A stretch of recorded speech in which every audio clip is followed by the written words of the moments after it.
Hello friends, আজকে আমার ইচ্ছা হয়েছে পালক শাক দিয়ে পকোড়া খাইতাম। তো পালক শাক লই নিলাম। পালক শাকটিরে আমি ফার্স্টে একটু সিদ্ধ দিলাইছি। আর এখন এখানে লই লাইছি একটু ডাল আর একটু চাল আর একটু কারি পাতা। এখন আমি এই যে সিদ্ধ করা শাকটিরে ওইটার মধ্যে দিলাইমো আর এটারে একটু পেস্ট করে লাইমো। পেস্ট করলে ভালো টিকে হয়, যেহেতু ঠান্ডার সিজন চলে। পকোড়া টকোড়া খাইতে আলাদা একটা মজা। তো আমি পেস্ট করে নিলাম আর পেস্ট করার পরে দেখো কিরকম ভাবে হইছে। ভালো টিকে পেস্ট নাও হলে হইব। আমি কিন্তু এটারে ভালো টিকে পেস্ট করছি, না হলেও চলবো। যার যেটা মানে সবের তো আর টেস্ট মানে মুখের টেস্টটা তো আর সমান না। তো আমি ফার্স্টে মানে আগেই আমি হয়ে রাখছিলাম, আলুরে সিদ্ধ হয়ে রাখছিলাম। তো ওইটারে দিলাম আলু সিদ্ধটি, আর এখানে দিলেছি পেঁয়াজ, কাঁচামরিচ আর একটু লবণ, আর এখন একটু হলদি দিলাইছি।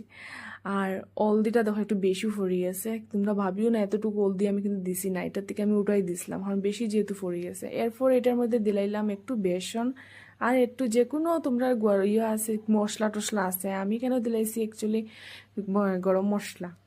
তো কড়াইটা বয়াই দিলাম আর এখন তেলটা দেখো একটু গরম হইতে দিলাম। তেলটা একটু বেশি দিছি, যেহেতু পকোড়া ভালো টিকে তেল না দিলে এটা টেস্ট হইতো না।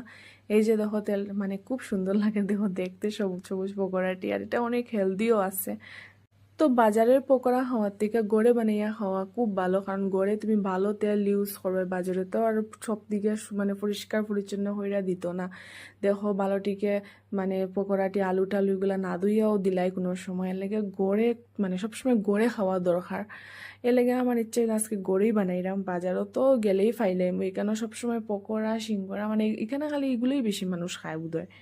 মানে বাজারে গেলেই পাওয়া যায়, কিন্তু আমি ভাবলাম না, আমার বাইরের জিনিস একটু কম খাইমু, অন ঘরেই বানাইয়া খাইমু বেশিরভাগ। এই যে তো ফাইনালি আমার হয়ে গেছিল। আর পুদিনা চাটনিটা তো আমি আগে বানিয়ে রাখছিলাম, আর লগে একটু সস দিলাইছি। আর এই যে দেখো কিরকম হয়েছে। আর গরম গরম খাইতে আলাদা টেস্ট। তো তোমরা